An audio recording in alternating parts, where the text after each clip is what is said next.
UP के कुंडा इलाके में हुए कांड की गूंज संसद तक पहुंच चुकी है।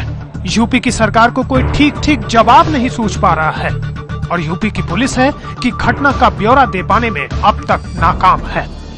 मौत के राज सुलझने की बजाय और गहरा गए हैं।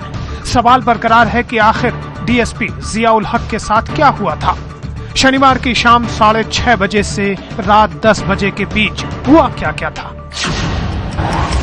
4.5 घंटे का सच क्या है। आपको बता दें कि शनिवार को कुंडा के बलीपुर गांव में प्रधान नन्हे यादव और उनके भाई सुरेश के साथ ही डीएसपी जियाउल हक की भी हत्या कर दी गई थी और अभी तक ये साफ नहीं है कि पहले किसकी हत्या हुई और किसने किसको मारा। खुद प्रधान के परिजनों की माने तो राजा भैया के लोगों ने ही तीनों की हत्याएं साथ साथ की थी।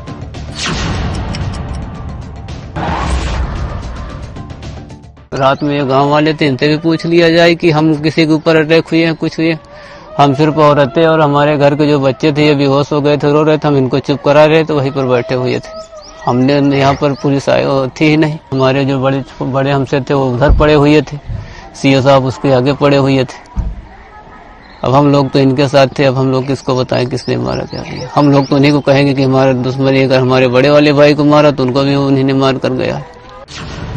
डीएसपी की हत्या में खुद को पाक साहब बता रहे आरोपी पूर्व मंत्री राजा भैया का ये भी कहना है कि डीएसपी को गोली प्रधान नन्हे यादव के पक्ष के लोगों ने मारी।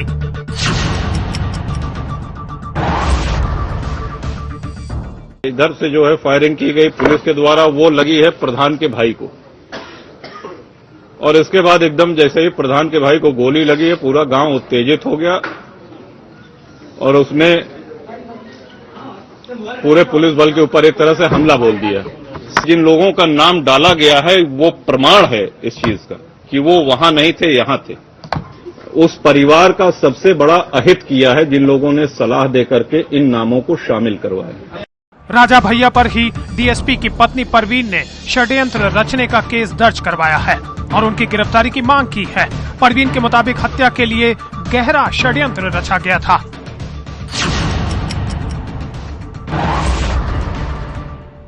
मैं खुद से उनको फोन लगा रही थी। उनका फोन जो है एक नंबर आउट ऑफ रीच बता रहा था और एक नंबर पे लगातार कॉलिंग की जा रही थी उसी नंबर से। तो हो सकता है कि उन्हीं के फोन को लेकर के उस फोन को यूज भी किया गया हो उनको फंसाने के लिए। फॉलोअर ने कहा है कि मैम साहब आए थे और 7 बजे निकले। पहले बोले थे खाना बनाओ, फिर कहीं से फोन आ गया तो वहाँ कहीं गोलीबारी चल रही थी। साहब घायल हैं, आप आ जाइए। हमने पूछा कहाँ हॉस्पिटलाइज है तो घटना स्थल पे। कोई सही बात नहीं बता रहा था। हाँ, हटवा रहा हूँ। ठीक है, इन्होंने लगा लिया, पकड़ लिया। वहीं यूपी पुलिस के एडीजी ने इस बात से इनकार किया है कि गोली पुलिस की बंदूक से निकली थी।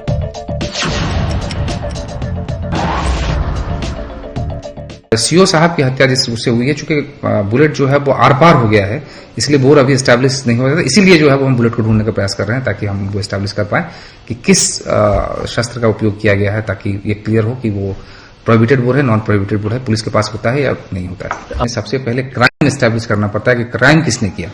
वो एस्टैब्लिश होने के बाद तब फिर कॉन्स्पिरेसी की बात आती है कि इसकी कॉन्स्पिरेसी क्राइम की कैसे की गई। तो अभी हमारा जो पहला स्टेज है वो क्राइम एस्टैब्लिश करने का है जिस पर हम लगे हुए हैं और उसमें जैसे जैसे साक्ष्य आएगा वैसे कार्रवाई होगी। कैसे, कब, क्या हुआ तो दूर, गोली कितनी और कहां लगी इस पर भी पेच है।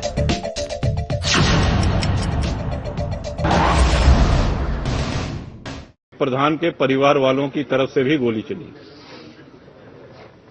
और एक गोली सीओ कुंडा के पेट में लगी है। पहले गांव वाले सिर्फ ये जानते थे कि ये एक पुलिस अधिकारी है।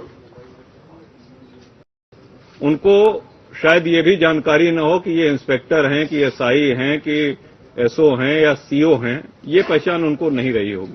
सुरेश यादव को जो गोली लगी है वो सर्विस रिवॉल्वर से लगी है और सर्विस रिवॉल्वर से ही सीओ को भी गोली लगी है। ये भी पोस्टमार्टम में पता चला। तो सर्विस रिवॉल्वर से सीओ को कैसे गोली लगी? पहले गोली पैर में मारी गई है कि बंदा गिर जाए।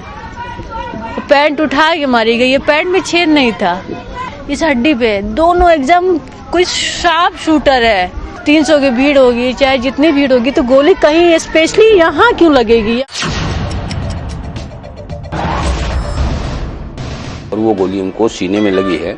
गोली लगने के तो एक निशान ऊंड ऑफ एंट्री में है और एक निशान ऊंड ऑफ एग्जिट में है, और बाकी शरीर पर अन्य चोटें जो है वो 7-8 के करीब थी। एक गन शॉट इंजरी है जो उनके बैक से इंटर करता हुआ और उनके वाइटल ऑर्गन को चीरता हुआ बाहर निकल गया है। सीओ साहब की हत्या जिससे हुई है, चूंकि बुलेट जो है वो आर पार हो गया है, इसलिए बोर अभी एस्टैब्लिश नहीं हो रहा है। इसीलिए जो है वो हम बुलेट को ढूंढने का प्रयास कर रहे हैं ताकि हम वो एस्टैब्लिश कर पाए कि सर्विस रिवॉल्वर थी सीओ साहब की, वो जो लूट ली गई, उसको जो है वो रिकवर करने का प्रयास वो कराया जा रहा है। और आरोपी, पीड़ित, पुलिस और सीएमओ सभी के दावे जुदा हैं। कौन सही है और कौन गलत, ये अब सीबीआई को बताना है। लेकिन सवाल ये भी कायम है कि केस दर्ज होने के बाद राजा भैया की गिरफ्तारी में देर क्यों हो रही है, और क्या यूपी की समाजवादी पार्टी की सरकार उन्हें कोई शह दे रही है? लड़ना है उसके लिए, और मैं सिर्फ उसी के लिए नहीं लड़ी हूँ, मैं पूरे डिपार्टमेंट के लिए लड़ रही हूँ। साहब जब तक मिलेगा तब तक मैं कहती रहूंगी।